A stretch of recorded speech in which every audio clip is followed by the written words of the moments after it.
Good evening. Welcome to this Tisha B'Av experience, a night of brokenness, a night when we, following in the words of Lamentations of Echa, pour out our hearts like water. I invite you to create a holy space for yourself, a holy space that brings in the darkness of Tisha B'Av and also brings in the light that we hope for in the days to come. We hope that it grows and grows. So if you have a candle, I invite you to light it now while I speak. And when I'm done, we'll be able to look at one another's candles. And if there's anything else you need, a kippah, a pleasant space, a space so that you feel that you are in a holy space, take the time to make yourself comfortable and to make this space and this time different than it's been the rest of the day. This Tisha B'Av, I feel the brokenness more deeply than I have ever felt it before. We fear that the walls of our temple, all of our temples, are crumbling. Not only the walls of synagogues and holy spaces that sit empty, reminding us of our isolation from one another and from the loving embrace of community, but also the walls of those institutions that we hold dear and we believed would never crumble. Democratic institutions that we relied on and to protect and to defend us.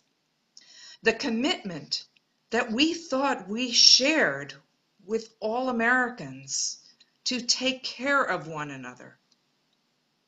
The comfort that we count on to hold one another in times of sorrow and to join together in community in times of joy. And the sense that everything is all right. The coronavirus pandemic has laid bare the bitter truth that everything is not all right, and indeed has not been all right for many people before this pandemic hit. We witness daily the terrorism of interminable poverty, of racism, of unjust systems of justice, and of those we count on to defend and protect us who are brutalizing and killing. The hatred that rips people from their countries or corrals them into detention centers and concentration camps. The disintegration of our planet that makes some areas of this world unsustainable for human life itself. Like the end of Jerusalem and its holy temple, it feels as if these walls are crumbling and the world is burning.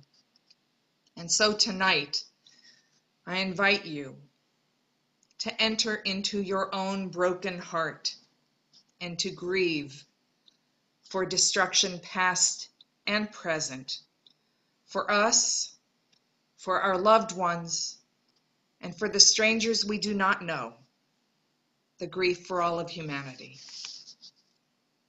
Now I invite you to show us the light that you're bearing in this darkness.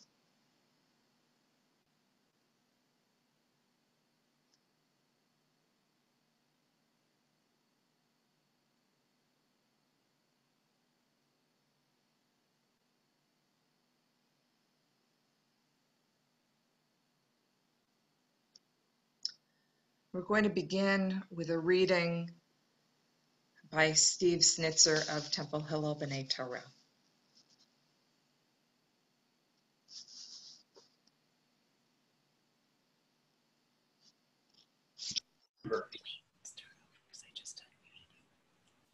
Remember, God, remember what we had. Consider and see our situation. Our future went to strangers. Our house is no refuge. We are like orphans without a leader. Our mothers worry like widows. Money flowed like water. We burned through earth's resources, but our necks bore a heavy burden. We were weary. We had no rest. We sought comfort from adversaries and provisions from our rivals. Generations have sinned before you. The children pay for their crimes. We were slaves to our egos, in the grip of our greed. Our souls carried our cravings before the edge of despair. Now we hide from the fever, from the delirium of our yearnings. Women have been victims, anti-Semitism recurring. Noble leaders were sacrificed, and our elders have fallen. Black folk have been divested, their young people scared for their lives. Seniors hide behind their doors, children stay at home from school. Hearts have stopped, our joy is fleeting. No dancing at weddings. We crowned ourselves invincible. That was our fatal sin. Hearts were sickened with disease. Eyes are darkened with distress. From this bottom we can rise. Remember, Israel once was desolate. God is gracious and eternal. God's creation can survive this. Don't forget us. Don't abandon your creation and our future. Turn us toward you, our God. Renew our days like before. If we excluded you from our lives, don't reject us. Don't be angry. Don't forget us. Don't abandon your creation and our future. We will now learn the words that we heard at the beginning. Shivchi chamayim libech. Pour out your heart like water. These words from Lamentations. This has 3 parts, and I'm going to teach you each part, and then we'll sing it together while you're on mute, sadly, at the end. Beginning with "and pour out." And pour out, pour out, pour out your hearts like water. Try that with me. And pour out, pour out, pour out your hearts like water. It repeats, but the end's a little different, so try it with me. Pour out, pour out, pour out your hearts. And then the next section, and remember. And remember.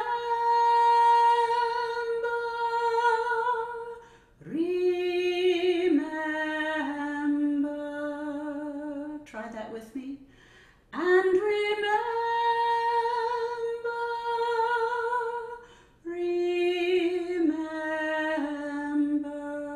It repeats, but it stays, goes up. And remember.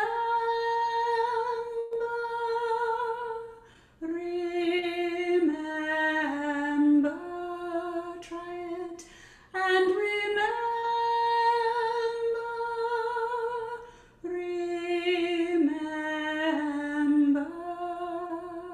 In the Hebrew, Shivchi chamayim libech.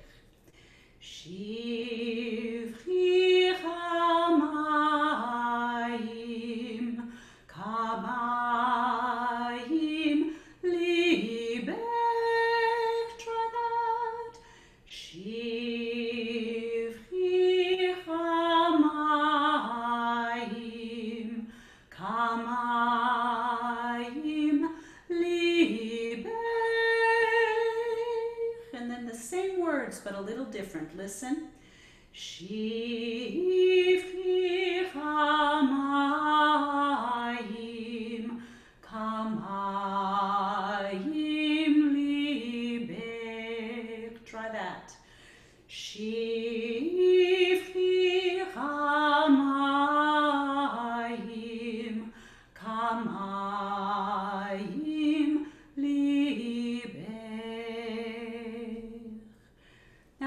invite you to choose one of those parts or to sing it through with me. I'll be singing it from the beginning to the end. But if you want to just pour out your heart each time, or if you want to say and remember each time, that's fine as well. So we join our voices. Shifri chamayim, kamayim libech. Shifri chamayim, kamayim libech. And pour out, pour out, pour out your hearts like water. Pour out, pour out, pour out your hearts. And remember,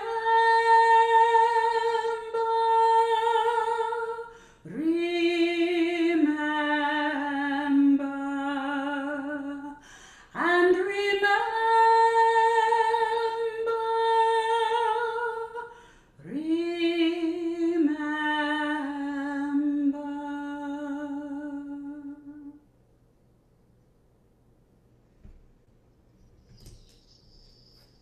Invite Rabbi Michael Rothbaum of Temple Beth Elohim in Acton to introduce Echa. And before we begin Echa, we'll have an invitation from Ernest Venner of Dorsey Tzedek.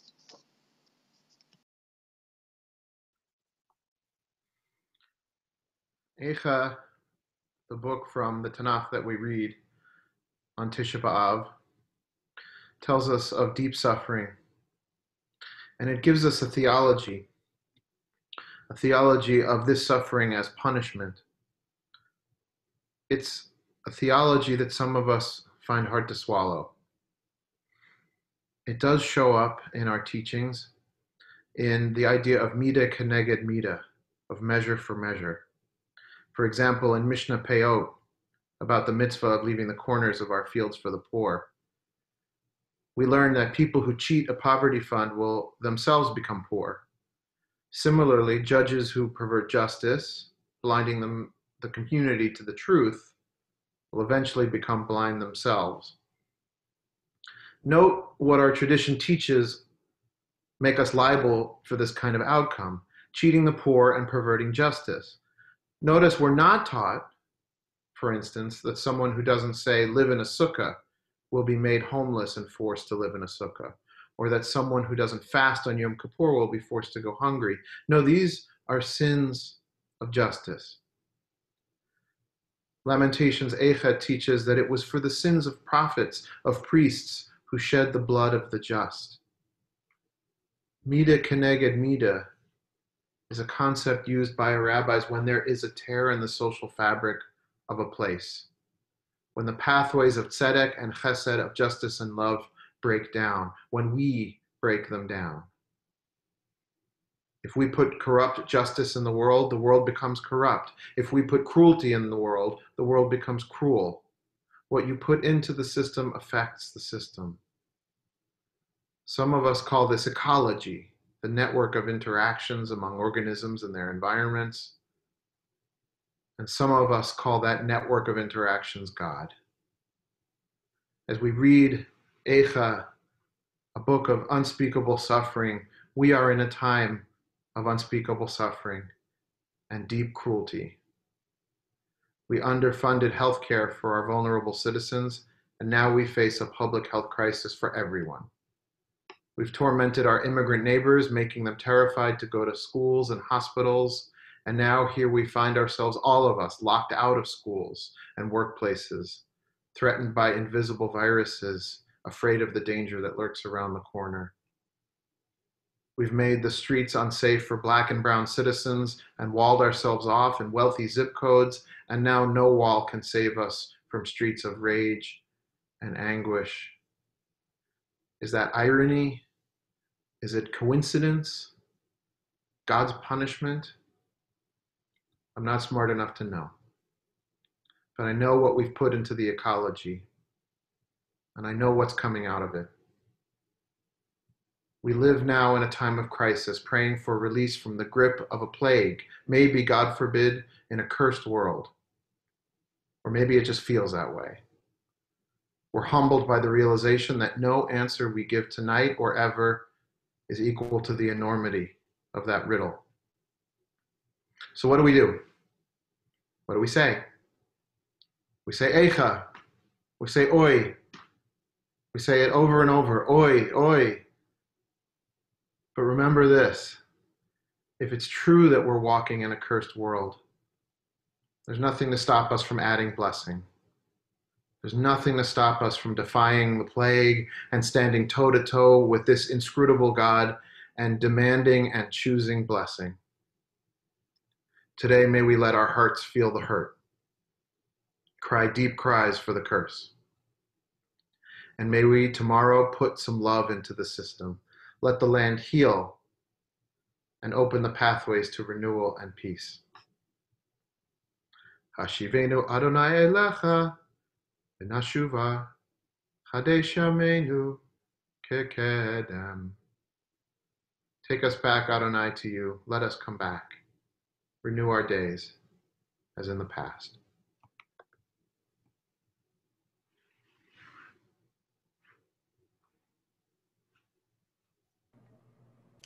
As we listen to Eicha, I invite you to write in the chat what you're dedicating this day of mourning to.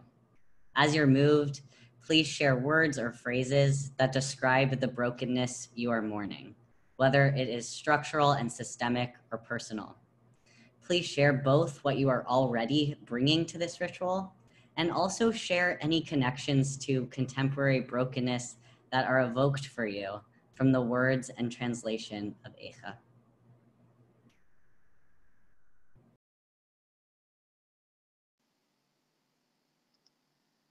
We'll begin the chanting of the first chapter of Eicha, which will be on your screen, and Rabbi Allison Pizer will be chanting. Eicha yashva bedad, ha'ir ravati am, haita kalmana. Ravati bagayim, sarati b'medinot, haita lamas, b'chotivcha b'layla, b'dimata alechaya, ein la menachem kol ohaveha, kol re'eha bagduva, hayula le'oivim. Gauta Yehuda Me'oni Umerov Avodah Hi Yoshva Bagoyim Lo Matza Manoach Kod Rofeha Hisiguha Ben HaMetzarim Darchei Tzion Avelot Mibli Be'emoed Kol Stareha Shomemin Kohanei Hane'enachim, Betulotei Nugot Behumarla, Hayu Sareha Leroish Oive Hashalu, Ki Adonai Hoga Akol Ropesha Eha, Olaleha Alchu Shevi, Lifnei Tsar. Vayetze mi bat Zion kol harada, hayu sareha, ka'ayalim lo matzu mer'eh, ve'ochu v'lo koach lifnei rodev, zochra Yerushalayim, yemei oneha umrodeha, kol mechamudeha, Asher hayu mimekaden, bin kol ama beyatzar, ve'in ozer la, ra'u hasarim, sachaku o mishpateha, Chet Chata Yerushalayim, Akin Lenida Haita, Komik Padeha Hiziluha, Kira'a Ervata, Gam Hina and Chavetashav Achor, Tumata Beshuleha, Lozokra Achrita, Veterid Pilaim, Ein Menachem Ba, Ra'a Adonai et Oni, Ki Higdil Oyev, Yado Perish Sar, Al Kol Machmadeha, Hirata Goyim, Be'u Mikdasha, Asher Sivita, Lo Yavo Ubikahalach, Kol Amat Ne'anachim, Mevakshim Lachem, Natnu Mechamadehem, Ve'ochel Lehashiv Nafesh, Ra'a Adonai Ve'habita, Ki Hayiti Zolela.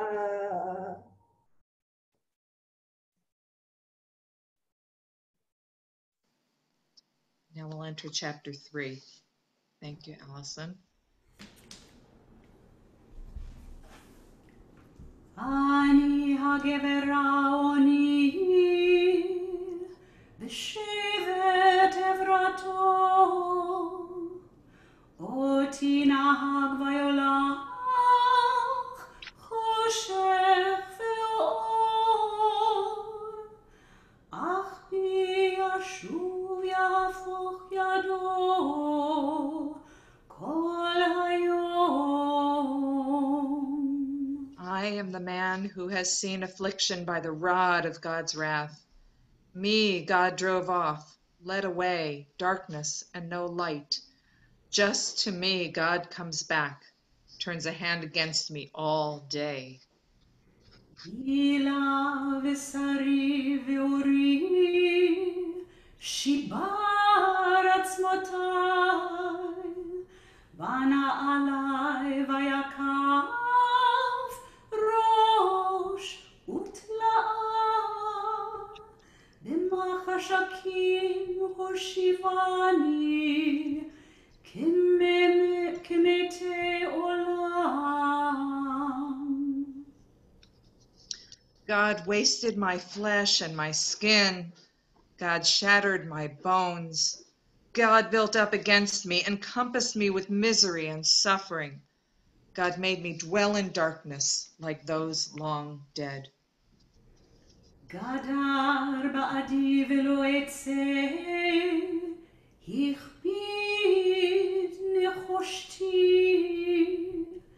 gam ki ezak va'ashavea, satam tefilati, gadar derachai b'gazit, netivotai iva. God walled me in, I could not go out, piled heavy bronze fetters upon me. Even though I cried out and shouted, God blocked my prayer. God walled in my way with hewn stone. God twisted my paths.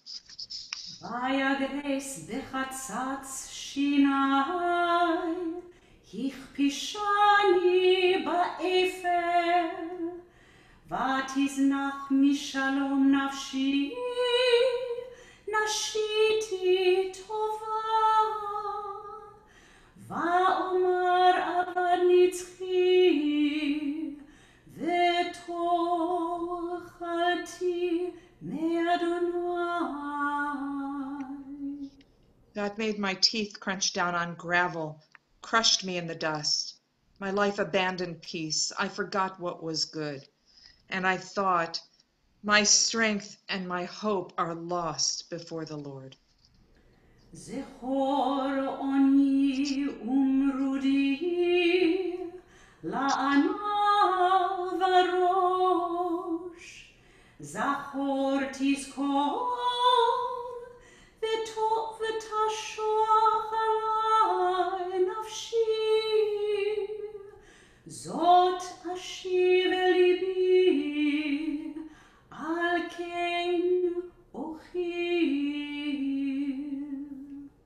recall my affliction and my wandering, wormwood and poison.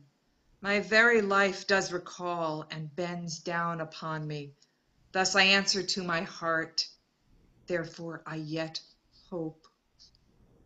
Chaste Adonai ki lo tamnu, ki lo chalu rachamav, chadashim labekarim, rabba emunatecha, chel ki Adonai amir nafshi, akin ochil lo. The Lord's kindness has not ended, for God's mercies are not exhausted. They are renewed every morning. Great is your faithfulness. My portion is the Lord, I said.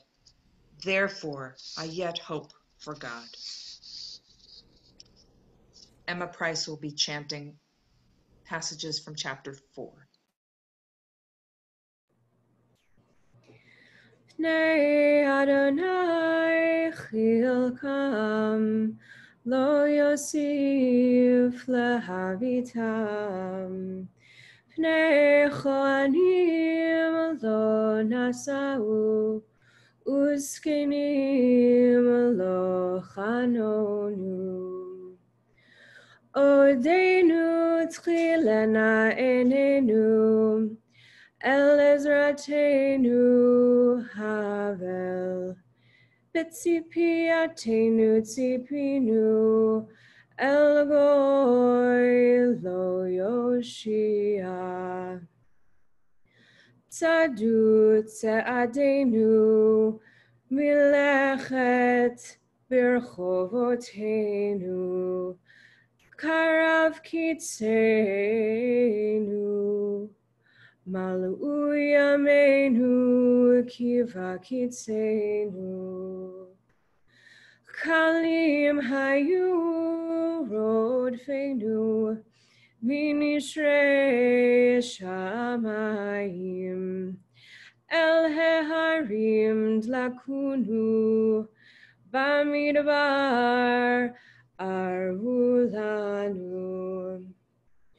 Ruach Apenu Mashiach Adonai Nilkad Vishchitotam Asher Amarnu Bitzlo Nichye Vagoyim Sisi V'simchi Bat Edom Yoshevet be'eretz Utz, Gam alayich tavarkos, Tishkeri v'tit'ari. Tam avonech bat Zion, Lo yosif lehaglotech. Pakad avonech bat Edom, Gila al chatotayich. Thank you, Emma. And we'll hear the closing of chapter 5 from Susanna Sirkin. Shabbat misos libenu, napach le'evel mecholenu, nafla ateret roshenu, oina lanu ki chatanu, al zeh haya daver libenu, al ele choshchu einenu, al har Zion shashamehem, shualim hilchu bo.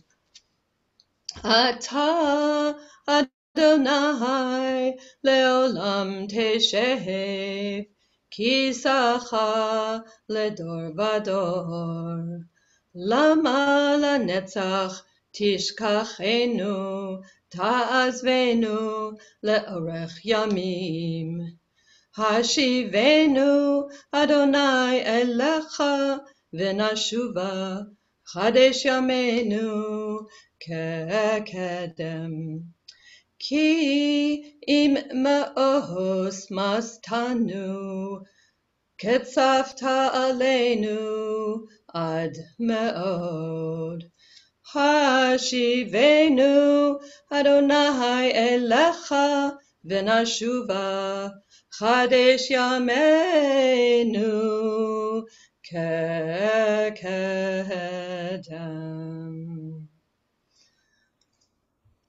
Thank you, Susanna. Let's take a moment of quiet to read through the chat before we continue with Eilit Zion.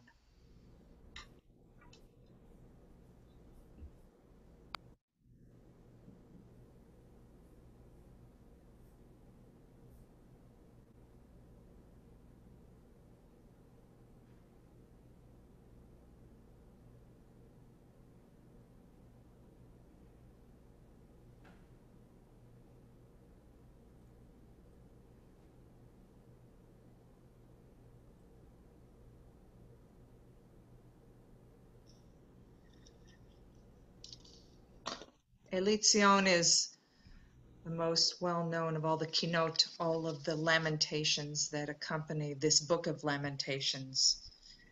And we'll pour out our hearts once again with Cantor Louise Treitman.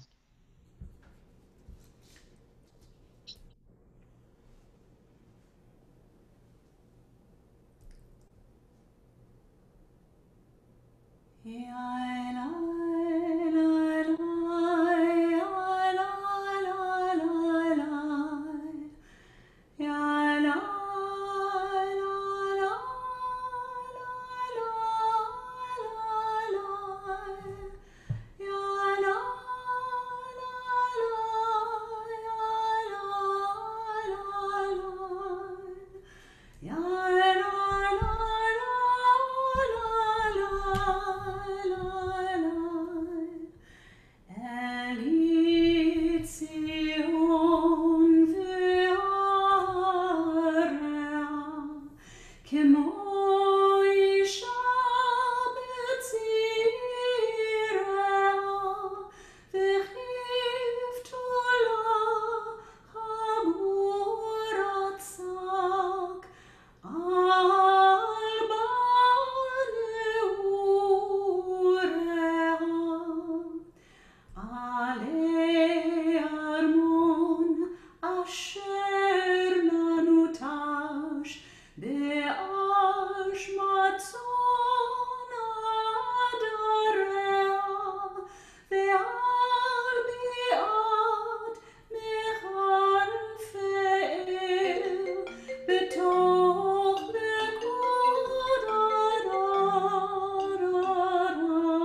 like to invite Elaine Keller from Temple Beth Elohim to read the next poem.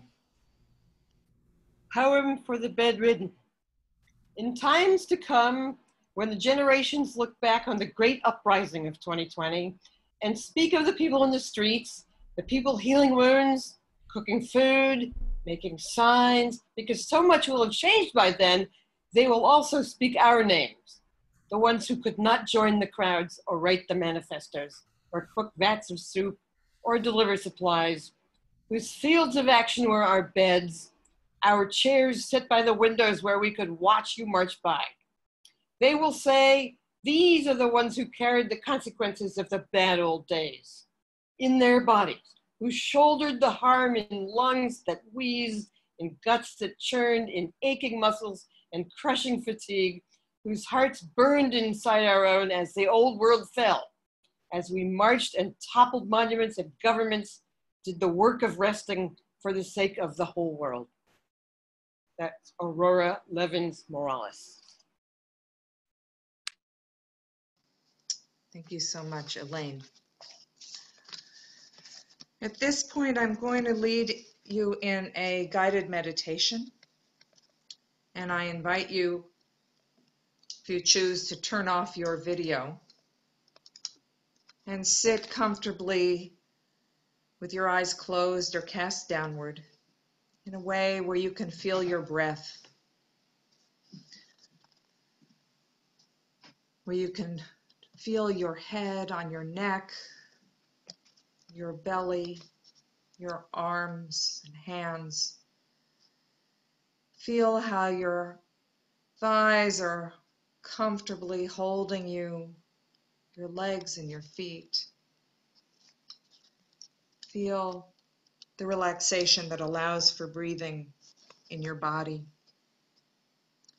As we begin this fast of Tisha B'Av, a fast tells our bodies and our souls the story of the encroachment of emptiness, the story of impermanence. There was a great temple, a great nation with its capital in Jerusalem, but even such seemingly unshakable institutions as these slipped away into the mists of history. Yet even while it stood, the great temple was a structure that was centered around emptiness. The Holy of Holies, the sacred center upon which all the elaborate structural elegance of the temple served to focus, was primarily a vacated space. It was defined that way in the Torah. The Holy of Holies was the space no one could enter except the high priest, and even he could only enter for a few moments on Yom Kippur.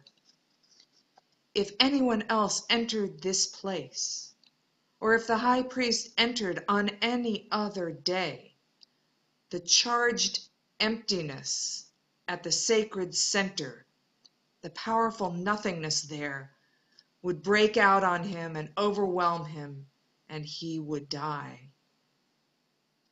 On Tisha B'Av, it is as if this emptiness has broken loose from its bounds and swallowed everything up. The temple burns. The emptiness, once confined to the center of the temple, now characterizes it completely. This image touches us deeply because we are always under siege, and we are held there by our attempts to hold off the emptiness we intuit at the center of our lives. Ernest Becker, in The Denial of Death, observed that while all sentient beings die, we humans are the only ones who know that we will die. All of our lives, according to Becker, are an accommodation to this dreaded intelligence.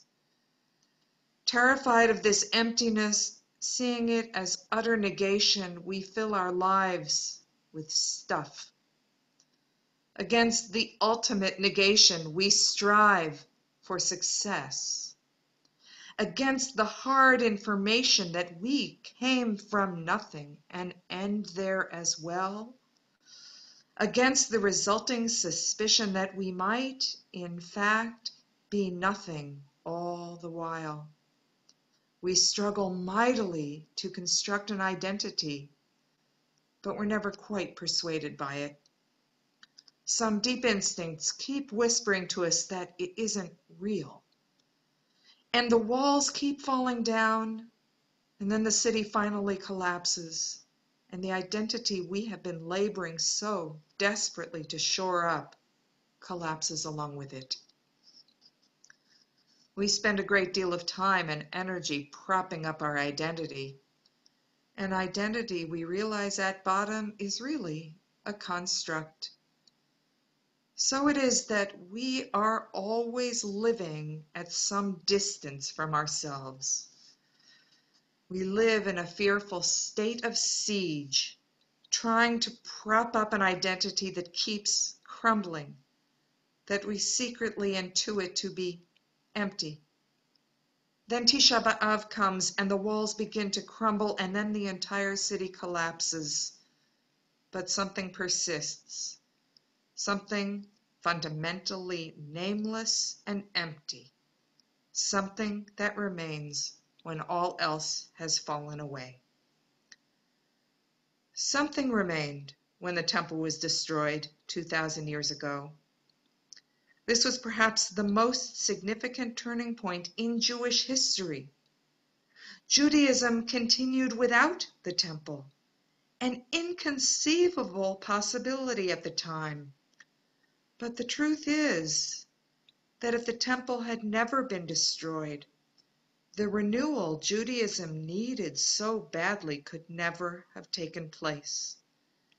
If the walls of the temple had never fallen down, the fundamental spiritual impulse of Judaism, the powerful emptiness at its core, may very well have been smothered. Life bets that we won't be willing to endure the suffering it requires. Life bets that we will try to shut out the suffering and so shut out life in the bargain. Tisha B'Av slides up to us, whispering conspiratorially with a racing form over its mouth. Tisha B'Av has a hot tip for us. Take the suffering. Take the loss. Turn toward it. Embrace it. Let the walls come down. What might we see as a result? What wellspring would suddenly become apparent to us? What pattern would we see ourselves repeating? What larger gesture would we see about to complete itself in our lives? What do we need to embrace? The walls of our soul begin to crumble, and the first glimmerings of transformation, of teshuvah, begin. We turn and stop looking from beyond ourselves. We stop defending ourselves. We stop blaming bad luck and circumstances and other people for our difficulties. We turn in and let the walls fall. Our suffering, the unresolved element of our lives, is also from God. It is the instrument by which we are carried back to God, not something to be defended against, but rather to be embraced. And this embrace begins here on Tisha B'Av, 7 weeks before Rosh Hashanah, so that by the time of the 10 days of Teshuvah, we are ready for transformation. We can enter the present moment of our lives and consciously alter that moment. We can end our exile. We can step outside our walls and feel the full force of the great tidal pulls on our body and on our soul, sun and moon, inhale and exhale, life and death, the walls building up and the walls crumbling down again. Rabbi Alan Liu, Zichrono Livracha. Give you a moment to return.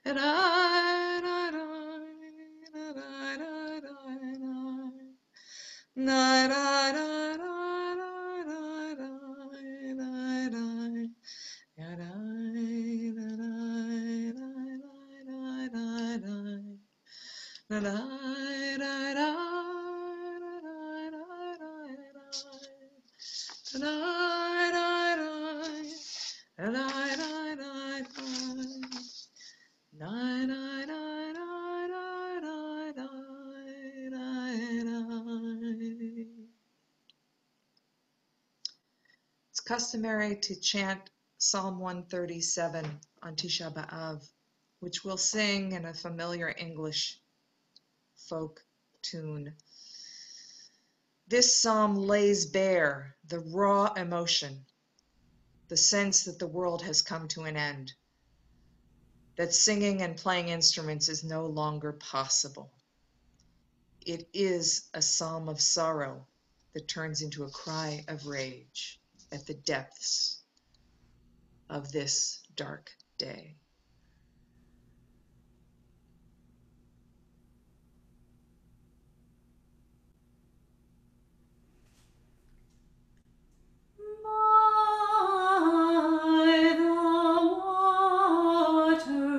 The waters of Babylon, we lay down and wept for thee, Zion. We remember, we remember thee, Zion. By the waters of Babylon, we lay down and wept for thee, Zion. We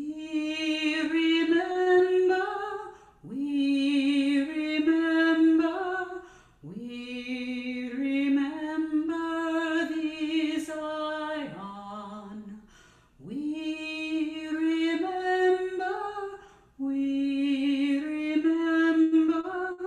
We remember thee, Zion.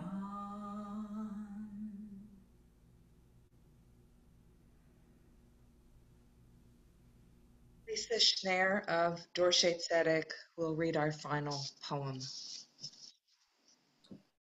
For the heartbroken and grieving. There is a collective mourning currently underway. We mourn futures, both immediate and stretching into the distance. All my hairs are standing with the static and anxiety-inducing uncertainty of each tomorrow. We are mourning conditioned ideas, cleansing our minds of propaganda. We are forced to consider impermanence and joy in the present, to adapt and shift and realize that the soil is fertile for the seeds of dreaming. While we grieve loss and weep into the vast empty plains that remain, our tears and joy nourish the soil for dream futures to be seeded, cherished, and realized. Mimi Zhu. Thank you, Lisa. Why is it that we Jews designate one day a year for remembering past suffering? Because we must remember. Because we have not yet succeeded in ending the suffering. Because the world is burning. And because remembering something that happened so long ago gives us hope. Because we have survived to tell the stories. Because we must tell the stories. Year after year, we remember, and we hope, and we stand up, and we act to bring healing to our world. So as we sing once again those closing words of Echa, asking for that renewal and return, I invite you now to take your piece of paper, marker, and choose one word to write on it that gives you hope for the future. While we sing, Cantor Louise will lead us once again while we're writing and singing.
Hashivenu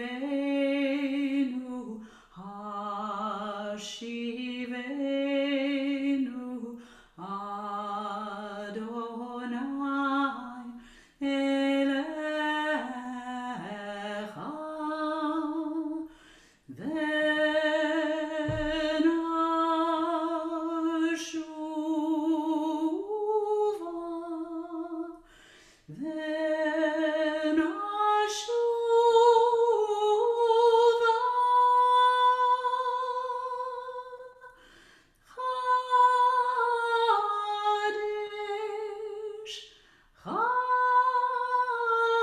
Chadesh, Yameinu kekedem.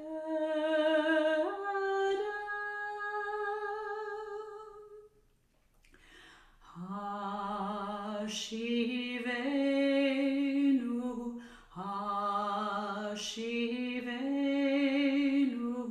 Adonai elecha v'nashuva